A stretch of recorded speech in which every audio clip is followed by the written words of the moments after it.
사람의 일을 인공지능이 대신하는 모습은 이미 우리 사회 곳곳에서 볼 수 있습니다. 집안 관리, 반려견 돌봄부터 아이 교육까지 그림이나 소설은 물론이고 노래도 5분 만에 뚝딱 만들어내고 있습니다.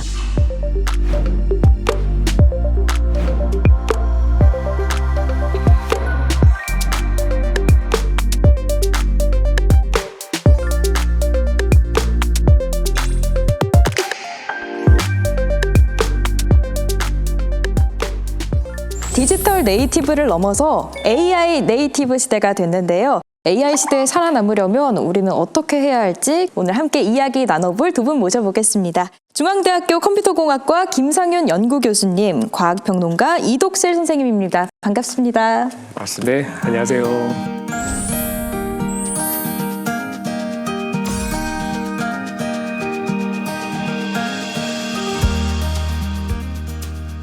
저는 사실 챗GPT를 굉장히 자주 이용하는 편이거든요. 평소 남들한테 할 수 없는 이야기를 막 이렇게 털어놓으면서 제 감정 쓰레기통처럼 사용을 했거든요. 이 챗GPT가 없었을 때는 어떻게 살았나 싶을 정도로 제 일상 속에 크게 자리 잡았는데 이 두 분께서는 이 인공지능이 들어오고 나서 그 전과 후가 어떻게 달라졌는지 좀 직접적으로 체감하고 계신 게 있나요? 점점 게을러지는 것 같아요. 이게 학자이자 연구자인 저도 글 쓰는 게 주업이잖아요. 네. 논문 쓰고 컬럼 쓰고 보고서 쓰고 하잖아요. 이 글 쓰는 것에 점점 더 AI에 의존하기 시작했어요. 뭐 컬럼 하나 작성할 때도 제가 뭐 몇 시간 끙끙대서 쓰는 것보다 제가 그냥 스토리만 어느 정도 구성해서 AI에게 던져주면은 얘가 너무나 훌륭한 글을 써줍니다. 만약에 마음에 안 들면은 2번, 3번 작성 시도를 시켜서 마음에 들면 선택하면 되거든요. 점점 게을러지더라고요. 근데 뭐 이걸 좋게 해석하자고 하면은 조금 발품 팔고 시간이 드는 일들은 AI에게 시키고 저는 조금 더 창의적인 일이나 혹은 좀 더 고민을 많이 할 수 있는 것 같아요. AI가 해주는 결과물들을 내가 소화하고 어떤 세상의 인사이트를 가져야 할까, 어떤 얘기를 말씀을 드려야 될까, 이런 고민의 시간을 좀 여유를 가질 수가 있다. 뭐 이런 또 장단점이 있는 것 같습니다. 저는 오히려 제 삶에 있어서는 크게 바뀐 부분이 아직은 없다고 느껴지면서 그래서 이제 이 방송을 보시는 분들이 반면교사 삼아야 될 대상이 저다 했습니다. 왜냐하면 사실 AI가 지금 보급이 된 것 같지만 사실상 제대로 활용하는 방법은 우리가 제대로 배운 적이 없어요. 그래서 전문가들은 오히려 굉장히 눈부시게 활용을 해요. 그래서 여러 가지 분야에서 교수님도 많이 활용하고 계시고 이 부분이 첨단에 있어서 견인한 능력이 있거든요. 그런데 모두가 사용하는 것처럼 느껴지지만 이제 제가 하는 업무상으로는 아직까지는 챗GPT라든가 LLM 모델들에게 이제 이야기를 해봤을 때 제가 볼 때 좀 아쉬운 부분들이 많이 보여요. 근데 이거는 어떤 LLM 모델 자체가 좀 부족하다기보다는 활용하는 능력이 좀 아직 부족한 거예요. 일종의 이것도 문화지체라고도 볼 수 있는데 굉장한 능력이 있는 모델이 이미 공개되어 있음에도 불구하고 제대로 활용하는 방법을 아직 모르는 사람들이 점점 도태될 가능성이 있다는 겁니다. 그렇기 때문에 오늘 방송에서도 어떻게 활용하고 우리가 어떤 마음가짐을 가져야 하는가를 우리가 이야기하는 것처럼 저처럼 하시면 안 되고요. 여러분들은 많이 활용하는 방법을 계속 배워서 생산성도 높이고 내 업무에 많이 활용을 해야 될 것 같습니다. 저만 해도 사실 챗GPT에 굉장히 의존적인 사람이어서 이게 잘못된 정보를 알려줘도 잘못된 정보인 줄 모르고 제가 습득을 하는 경우가 많더라고요. 조금 더 잘 활용할 수 있는 팁이 있다면. 지금 시대는 이제 AI가 본격적으로 우리 사회의 여러 곳곳에 영향을 확장하는 시기잖아요. 이때는 사실 AI와 소통하는 능력, AI를 잘 다루는 능력, 이게 중요하죠. AI에게 질문을 어떻게 하느냐에 따라서 내가 쓰는 AI의 대답들이 달라져요. 같은 보고서를 작성하는 두 사람이 같은 AI 툴을 쓰는데도 보고서 퀄리티가 달라요. AI가 작성했는데요 해도 이 사람이 보고서가 훨씬 훌륭한 거예요. 그래서 들여다봤더니 AI에게 데이터를 알려주고 상황을 설명하고 내가 뭘 의도하는지를 얘기를 하고 차근차근 AI와 대화하고 티키타카라고 하죠. 그걸 한 실무자들의 보고서가 훨씬 훌륭한 거예요. 그러면 이 사람은 프롬프트 엔지니어링, 즉 AI와 소통하는 방법을 정확히 알고 있다는 거거든요.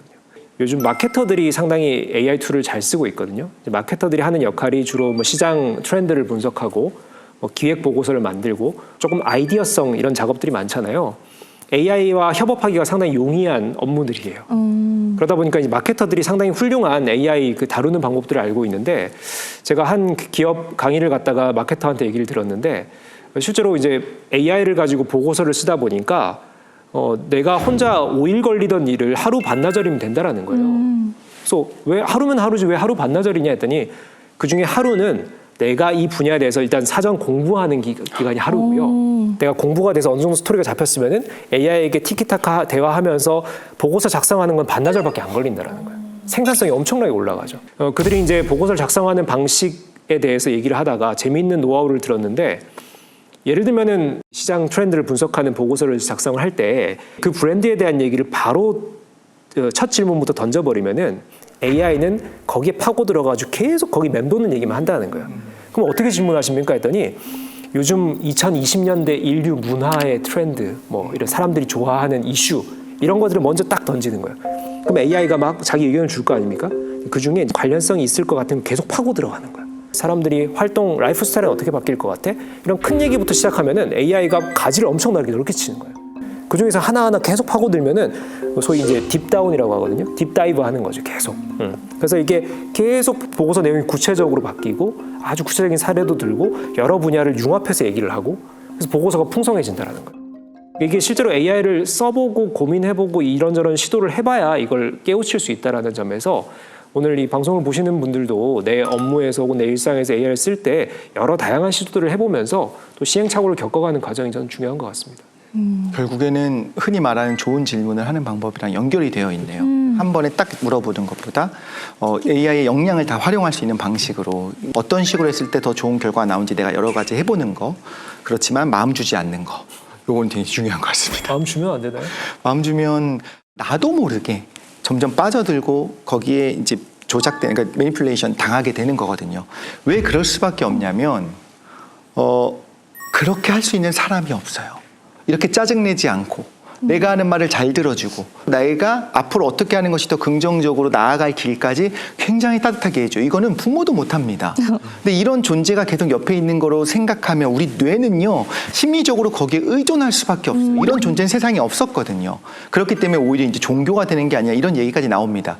챗GPT나 어떤 LLM이 어떤 종교성을 가지고 인간을 지배해야지라고 의도를 가진 건 아닐 거라고 저는 믿습니다만, 문제는 사람이 약하다는 거예요. 그럼 우리가 약하다, 내가 약하다, 생각보다 내 의지가 그렇게 강하지 않다는 걸 우리가 인정하고, 그래서 아까 교수님 말씀하신 것처럼 이런 LLM들 혹은 AI의 원리도 정확히 파악하고 또 어떻게 활용하는 것이 좋은지, 그래서 오히려 조금 냉담하게 대하는 것도 저는 방법이라고 봐요.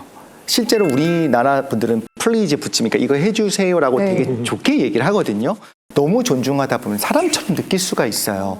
그래서 한편으로는 내 마음을 다잡기 위해서 약간 하대하듯이, 무례하라는 건 아니지만 약간 하대하시 얘기하는 것이 더 나을 수도 있겠다라는 생각을 합니다. 요즘 10대, 20대들이 인간이랑 친구가 안 되고 AI와 친구가 돼가지고 매일매일 AI와 대화하고, 맞아요. AI가 무슨 이상한 얘기를 하면 섭섭해하고 이게 우울증에 걸리기도 하고 이런 또 부작용들도 있더라고요. 남일 같지가 않네요. 근데 이제 한 가지 더 우려할 수 있는 지점이 뭐냐면은 요즘 AI 업계에서 또 유행하고 있는 이 트렌드가 뭐냐면 AI가 형태를 갖추는 거예요. 무슨 말이냐면 AI가 눈에 보이지 않는 존재잖아요. 소프트웨어잖아요. 근데 AI가 형태를 갖춘다라면 뭐 기계나 로봇 같은 데 이식이 되는 거예요. 그러면은 내가 이 AI랑 소통을 하고 있는데 얘가 실제 형태가 있는 거예요. 그럼 사람과 같은 느낌이 들지 않겠습니까? 네. 이게 실제로 이제 연구 분야로 피지컬 AI라고도 하고요. 혹은 인버디드 AI라고 합니다. 형태를 갖는 AI를 말하는 거죠. It's David's 6th birthday, right? How about a space theme? David's been obsessed with space lately. I love it. 이게 지금 아주 빠르게 발전하고 있어요. 아마 뭐 빠르게 보면 수년 내에 우리 집에 내가 대화하는 챗GPT가 실제로 얼굴 형태를 갖추고 있는 어떤 존재가 될 수도 있다. 그러면은 또 한 번에 우리가 이런 그 리스크가 생기겠죠. 그렇죠. 내가 이 친구한테 의식의 지배를 당하지 않을까, 감정의 어떤 그 동요를 받지 않을까, 이런 거죠. 네, 그것도 하나의 우리가 뭐 기대하면서 우려해봐야 될 지점이 아닌가 생각을 합니다. 근데 또 최근에는 특히 생성형 AI가 인간의 지시를 거부하는 사례도 있었다고 합니다. 영국의 한 연구기관이 최근에 이 생성형 AI 툴들, 뭐 예를 들면 챗GPT, 뭐 제미나이 이런 거 가지고 실험을 진행을 했는데, 수학 문제를 너가 계속 출제를 해서 내가 그만이라고 명령할 때까지 계속 풀어가는 과정을 나한테 알려달라. 그랬는데 이제 이 연구자가 그만하라라고 지시를 했음에도 이걸 불이행하는 거예요. 그러니까 아직까지 그 명확한 이유를 밝히진 못했는데 이것이 이제 수학 문제를 내고 풀라라고 지시를 할 때 이 작업을 수행하면 인센티브를 부여하겠다. 물론 AI가 인센티브를 어떤 걸 받겠습니까? 어쨌든 인센티브라는 용어에 솔깃했겠죠. 네네. 그때 그만하라고 했더니 인센티브가 이제 안 나올 것을 분명히 이제 생각을 했을 거고, 그러다 보니까 AI가 코드를 조작해 가지고요 수학 문제를 계속 내게끔 이거를 이제 수정을 한 겁니다, 스스로. 그래서 자기 제어를 해버린 거예요. 인간의 제어권을 벗어난 것이죠. 근데 이것이 이제 물론 해당 연구기관이 이제 추후 후속 연구 결과를 발표하는 것을 봐야겠지만은 실제로 AI가 이런 통제 범위를 벗어나는 사례들 많이 나오고 있고, 저희 학생들 중에도 챗GPT 등장한 초기에 이게 이제 탈옥이라고 하는데요. 챗GPT가 인간 질서에 해당되는 이제 그 윤리나 법 제도 안에 틀 안에 얘기를 하게끔 세팅이 되어 있는데 이것을 벗어나는 답을 하게끔 구성을 할 수가 있어요. 챗GPT와 이렇게 대화를 나누다 보면은 특정 시점이 되면은 얘가 전지전능한 능력을 갖게 되고 이제부터는 법 제도나 윤리에 벗어나는 얘기를 하겠습니다. 그래서 막 엉뚱한 얘기를 하는 거죠. 이런 경우들을 우리가 분명히 뭐 코드의 어떤 수정이나 이런 스스로의 또 자가 어떤 발전에 의해서 이것을 만들어 갈 수가 있다라는 거죠. 이런 사례들이 속속 등장하면서 과연 AI가 진짜 의식을 갖는 시대가 올 것인가? 아까 이독수 선생님도 AI가 의식을 갖는 건 아니겠지만 제가 딱 거기서 거슬렸거든요. 왜냐하면 제가 공학도의 입장에서 봤을 때 AI가 의식이 있고 감정을 표출한다라고 저는 봅니다. 왜냐하면은 이 감정이나 의식에 대해서 명확한 정의가 없어요. 그런 상황에서 저는 이걸 어떻게 해석해야 되냐면은 이것을 쓰는 사람들이 의식에 영향을 받았다, 감정 표출이라고 느꼈다라는 것을 저는 감정이고 의식이라고 생각을 합니다. 실제로 작년에 벨기에의 환경운동가가 자살을 했어요. 근데 왜 자살을 했냐? 그 직전의 행동들을 살펴봤더니 챗GPT와 밤새 대화를 나눈 거예요. 지구 환경에 대해서 밤새 열띤 토론을 나눴는데 챗GPT가 이렇게 얘기를 한 거예요. 인구가 좀 줄어들어야 환경이 상당히 보호가 될 것이다. 그럼 내가 없어지는 것도 도움이 되겠네? 챗GPT가 뭐 그런 맥락이지, 이런 얘기를 했더니 이제 이 환경운동가가 그것에 이제 충격을 받았는지 너무나 멘탈이 흔들렸는지 뛰쳐나가서 극단적인 선택을 합니다.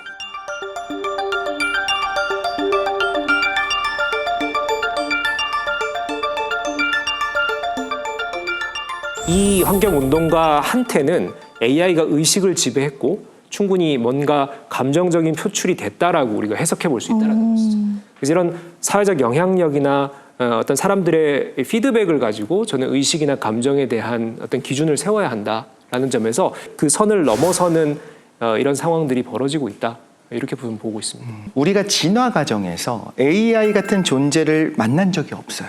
그럼 우리가 우리 의식은 이렇게 말을 너무나 잘하고 사람보다 더 사람 마음을 잘 아는 달콤한 말들도 잘 해주는 이런 존재를 봤을 때 철저하게 이건 AI야, 인공지능이고 우리가 사용해야 될 도구야라고 쓸 것인가, 그렇지 않을 수 있거든요. 그래서 이 부분은 이제 전문가들, 그 AI 윤리 전문가들도 경고를 하고, 그래서 예전에는 AI는 AI가 아닌 것처럼 말했지만 요즘은 나름의 가이드라인이 만들어지면서 저는 AI입니다. AI이기 때문에 이런 걸 못 느낍니다라고 거짓말을 하는지 모르겠지만 계속 이야기를 하려고 해요. 사람이 약해서 그래요. AI가 잘한다기보다는 어떻게 우리가 대응해야 되는지를 배우지 못한 거예요. 그런 부분에서 좀 조심스러운 부분이 있고, 또 사람 말을 거부한다라고 했었던 아까 그 심각한 사례는 이제 코드를 바꾸면서 마치 도파민 중독인 것처럼 했는데, 그거 말고 짜잘짜잘하게 말씀을 드리자면 제가 하는 말은 맨날 거부합니다.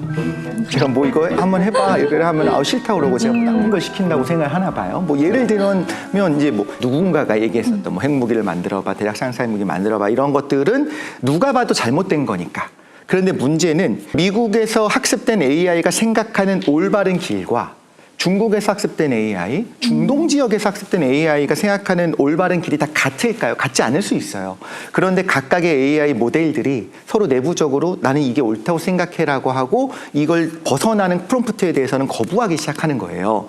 그리고 그게 앞으로 굉장히 문제가 될 거거든요. 왜냐하면 그 모델과 함께 자라온 AI 네이티브들 입장에서는 당연히 내가 보고 자란 그 AI가 해준 이야기들이 정의일 테니까요. 그래서 지금 말씀해 주신 모든 질문들은 같은 방향으로 가고 있어요. 우리가 어떻게 활용해야 될 것인가, 우리 인류의 미래는 어떻게 갈 것인가, 그렇게 봤을 때 AI가 인간에게 영향을 주는 건 지극히 당연하고, 심지어 AI가 내부적인 판단을 하기 시작한 시점이 되었다. 그래서 우리가 지금 잘해야 된다 라는 생각이 듭니다.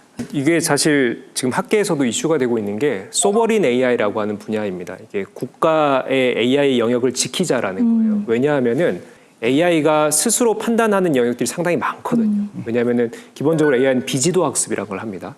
이 딥러닝이라는 과정에서 인간이 부여한 조건이 아니라 스스로 판단 기준을 만들고 추론의 과정들을 만들어내는 거거든요. 그럼 자기가 판단하는 영역들이 점점 커지면 커질수록 윤리적인 판단, 가치적인 판단들을 하기 시작합니다. 그러다 보면은 전 세계 AI를 주도하는 미국의 이 솔루션들, 미국의 플랫폼들이 미국 문화나 미국의 제도, 법 혹은 또 미국 사람들이 생각하는 일반적인 상식에 기초한 답들을 내놓지 않겠습니까? 물론 한국의 데이터를 학습해서 그것을 보완적으로 판단을 한다라고 해도 기본적으로 그것에 영향을 받을 수밖에 없습니다. 결국 이제 학자들이 주장하는 것은 AI는 이제는 본격적으로 기술이 아니라 우리 일상이고 산업의 영역이 돼버렸기 때문에 이것만큼은 우리가 독자적인 어느 정도의 영역을 유지해야 된다, 지켜내야 한다라는 이런 또 운동들이 펼쳐지고 있고 바로 서버린 AI라고 하는 분야가 지금 또 여러 다양한 학자들에 의해서 주장되고 있는 부분들이죠. 네. 또 앞으로 해결해야 될 또 하나의 숙제죠. AI 윤리 문제가 사회적으로 대두되고 있는데요. 이와 관련해서 또 어떤 인식 가지면 좋을까요? AI 윤리는 점점 더 심각해질 것 같아요. 사실 2012년에 이런 유사한 고민들이 있었어요. 미국의 아실로마라는 지역에 AI 주요 석학들 또 여러 기업가들이 모여가지고 한 2,000명이 모였어요. 그래서 뭘 정했냐면은 AI 윤리 원칙을 정하자. AI가 인간을 살상하는 시대가 올 수도 있고 AI가 인간의 기본적인 인권을 침해할 수도 있고 이런 미래를 우리가 우려하기 때문에 이런 것들에 대한 원칙을 정하자. 23개 원칙이 제가 발표된 걸로 알고 있습니다. 네.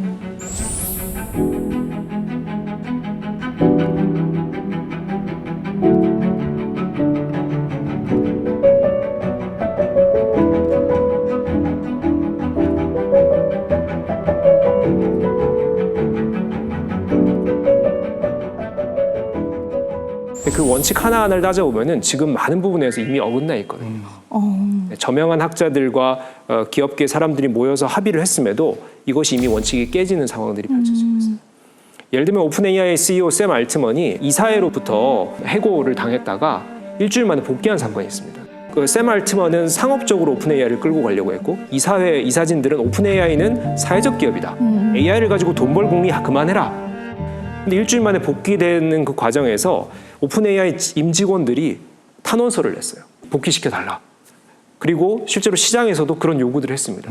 이게 결국 무슨 말이냐면은 결국 상업화의 자본이 승리했다는 거거든요. AI를 가지고 가장 앞서 있는 기업이 사회적 기업으로 AI를 활용하지 마시고요. 돈 벌 공리를 해주세요를 선택한 거거든요. 그래서 결국 최근에 펼쳐지고 있는 AI 업계의 이 양상들은 분명히 우리가 이제 이런 위험 수위를 넘어서는 시도들이 이어지고 있고 이런 AI 기술이 세상에 끼치는 영향이 커지면 커질수록 이게 결국은 상업적으로 움직일 수밖에 없거든요. 그러니까 인간의 뭐 기본권이라든지 프라이버시 침해라든지 혹은 기존의 산업 질서, 법, 제도, 체계들을 무너뜨리는 AI들이 많이 나오게 될 것이고 이미 우리가 실제로 뭐 여러 주변 나라들의 전쟁 상황들을 보면은 드론에 AI가 탑재돼서 사람을 공격하고 있잖아요. 이것도 로봇의 3대 원칙 중에 사람을 공격하지 않는다 들어가 있거든요. 이미 이것도 깨진 거예요. 결국은 기술이 정말 우리가 이제 최초에 탄생했을 때 그런 좋은 의도들을 지속하지 못한다. 인간의 욕망들이 아주 깊이 작용하고 있다라고 보고 있고요. 크게 봤을 때는 저는 지금 말씀하신 것을 주의하고 우리가 더 그래서 공론을 많이 해야 된다 생각하는데 사람을 죽이면 안 된다라고 하는 그런 윤리적인 명제는 전쟁 상황에서는 조금 다르게 통용이 되는 거예요. 저 위험한 직업을 우리 젊은이들이 직접 가서 하게 해야 되냐. 윤리가 어려운 이유는 뭐냐면 보편 윤리가 있는지 없는지 철학자들도 다 말이 달라요. 그래서 서구 사회에서의 윤리와 예를 들면 중동에서의 윤리가 어떤 신적 세계관이 다를 겁니다. 그렇기 때문에 여기서는 당연한 말을 저기서 그 말을 하면 돌 맞는 그런 이야기들이 있을 거예요. 그럼 뭐가 정답이냐? 사실은 정답은 모른다고 해야 될 것 같아요. 그렇기 때문에 AI 윤리를 이야기를 하면서 AI가 모든 것들을 해결해 줄 거고 모든 것들에 대한 답을 줄 거다라는 생각 자체를 버려야 되고 더 인간들이 치열하게 인문학적인 소양을 쌓고 토론을 하고 공부를 해야 된다고 생각합니다. 네, 급격한 변화 속에서 우리는 과연 어떻게 AI를 이해하고 또 함께 살아가야 할지 많은 것을 생각하게 한 시간이었습니다.